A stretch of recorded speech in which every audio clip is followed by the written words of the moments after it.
Shalom, bem-vindo aluno, bem-vinda aluna a mais uma aula de hebraico bíblico aqui no nosso canal. E na aula de hoje nós vamos falar sobre as preposições conhecidas como autônomas. Nós falamos em algumas aulas atrás sobre as preposições que são as preposições prefixadas. Além de serem chamadas de preposições prefixadas, elas podem ser chamadas também de preposições inseparáveis. Porém, na aula de hoje nós vamos falar sobre as preposições conhecidas como preposições autônomas. Essas preposições autônomas, alguns também vão chamar elas de preposições independentes ou preposições inseparáveis, que seria apenas sinônimo. Vamos então a um quadro que vai aparecer aí para vocês. O objetivo desse quadro é ilustrar todas as preposições que nós estudamos anteriormente, que são as preposições prefixadas, aquelas que vão juntas, e hoje nós vamos falar sobre as preposições independentes. Quando nós falamos sobre preposições independentes, nós estamos falando sobre essas preposições que vão aparecer demarcadas aí para vocês. Observem que as preposições conhecidas como preposições independentes, elas são preposições que podem ou não ter um maquife. Por que eu quero dizer isso? Muitas pessoas confundem que o simples fato de ter uma maquife, esse tracinho aí que junta a preposição à palavra, que vai vir logo após ela, já indica que é uma preposição prefixada, mas não, o maquife ele aparece para determinar ou não que a preposição ela é autônoma. Nesses casos, como vocês observam aí abaixo, existem algumas preposições. Quais preposições são essas que nós vamos estar falando ao longo dessa aula? Nós temos a preposição conhecida como al. Esse al, ele pode aparecer tanto com maquife como sem. Nós temos a preposição conhecida como el. Esse el também pode aparecer tanto com maquife quanto sem. E nós temos uma preposição que é a preposição min mesmo, que tem o men, tem o hirek e um nun mais um maquife. Algumas vezes, mas é raro, ela pode aparecer sem o uso do maquife. Vamos falar a princípio da preposição conhecida como preposição min. Observem que a preposição min, assim como todas as outras preposições, lembrem-se que preposição é aquela palavra, é aquele termo que aparece antes de uma determinada palavra e que a maioria das vezes vai dar um sentido de procedência, vai dar um sentido de direção, vai dar um sentido de movimento, vai dar um sentido de contextualizar a palavra, geralmente o substantivo ou verbo, que sucede essa preposição. Essa preposição min, ela indica procedência. Para quem estuda o grego, seja com a gente, ou seja, já estudou em algum seminário, ou já estudou por conta, no grego nós chamamos de genitivo. Então é como se fosse semelhante ao di do caso genitivo, mas não confundam com o construto absoluto, que tem uma relação entre dois substantivos.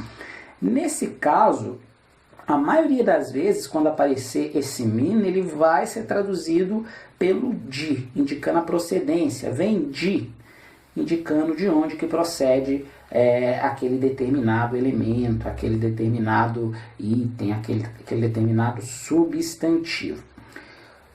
O que pode acontecer quando essa palavra ela for ligada diretamente, quando essa preposição ela for ligada diretamente à palavra, ela perder o nun final. Vai aparecer para vocês um exemplo aí. Se vocês observarem esse exemplo, essa palavra que aparece aí para vocês, que é a palavra que indica lugar, ela é uma palavra que começa com men, então cuidado para não confundirem. Vai ter a prefixação desse min, o nun final ele vai cair, ela perde o nun final, e a palavra com a preposição vai passar a ser escrita assim. Dois mens, observe, o primeiro men, que é o men mais o hirik, que é a indicação da preposição. Não existe um nun final, até porque não está no final da palavra, né? Ela está prefixada, sem maquife, então é importante observar isso.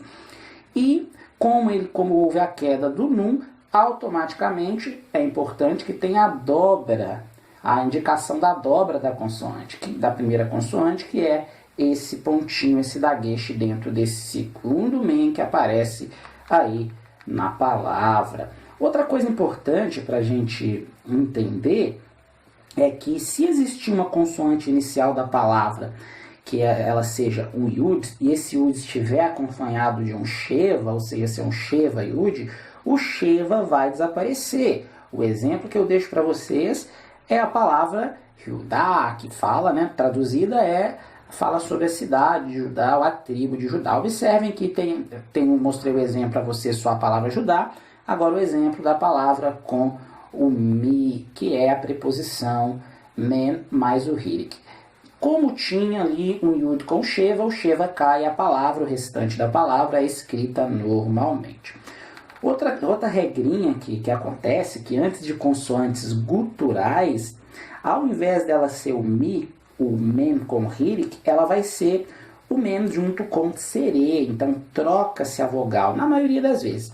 Lembrem-se que guturais, eu vou colocar aí quais são as consoantes guturais para a gente recordar, mas guturais são aqueles sons que são um pouco mais puxados na garganta, como Ain, Aleph, Re, Het, por isso que nós chamamos de gutural. O exemplo é a palavra que eu trouxe para vocês, conhecida como etz, etz, que significa árvore. Acompanhada da preposição, nós vamos ter aí metz, que seria o min, aquele men que nós aprendemos da preposição, sem o num, junto com o serê. Observem também que não há uma alteração na vogal dessa primeira consoante da palavra.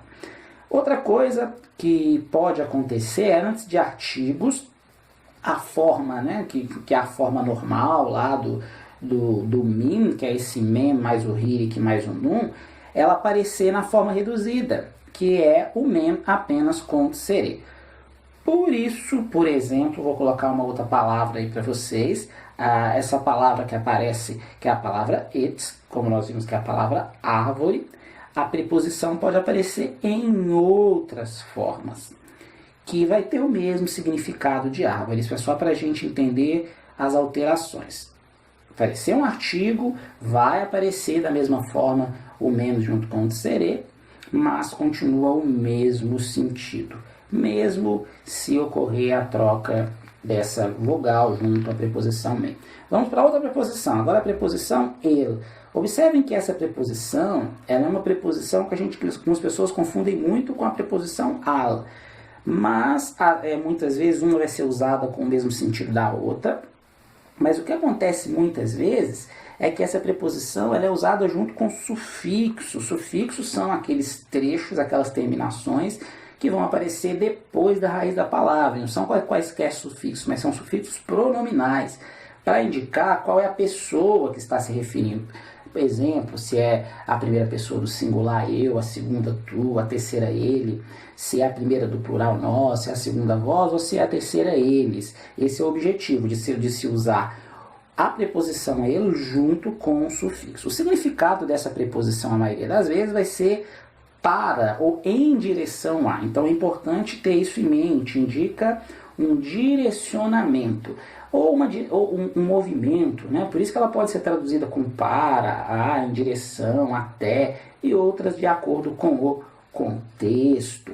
Vamos agora para outra e última preposição, aquela preposição que eu falei com vocês lá no início, que se confunde muito com essa ele, é a preposição al. Observem essa preposição al, ela como significado pode ser até semelhante à preposição el, mas ela tem alguns significados um pouco diferentes, como por exemplo sobre, acima de, em cima de, diante de ou por causa de. Muitas vezes ela é sim utilizada com a preposição el, que também pode ser utilizada muitas vezes como essa preposição a. Ela também pode ser utilizada sozinha, ligada à próxima palavra, e também vai existir sufixos. O que importa é saber que existem esses dois tipos de preposições, a preposição el e a preposição al, e existem também algumas outras preposições, mas eu não vou entrar em detalhes sobre elas. As preposições autônomas ou independentes mais importantes são essas que eu trouxe para vocês. Para fechar, eu volto lá para o nosso quadro, resumo das preposições, e vocês vão observar todas as preposições que nós estudamos na aula de hoje. Nós temos aí, nas duas últimas linhas, nós temos as preposições conhecidas como preposições autônomas, eu vou marcar para vocês, e as 3 primeiras linhas nós temos as preposições conhecidas como preposições prefixadas ou preposições dependentes. Na próxima aula vamos para mais um assunto de hebraico bíblico. Agradeço cada um de vocês e até a próxima.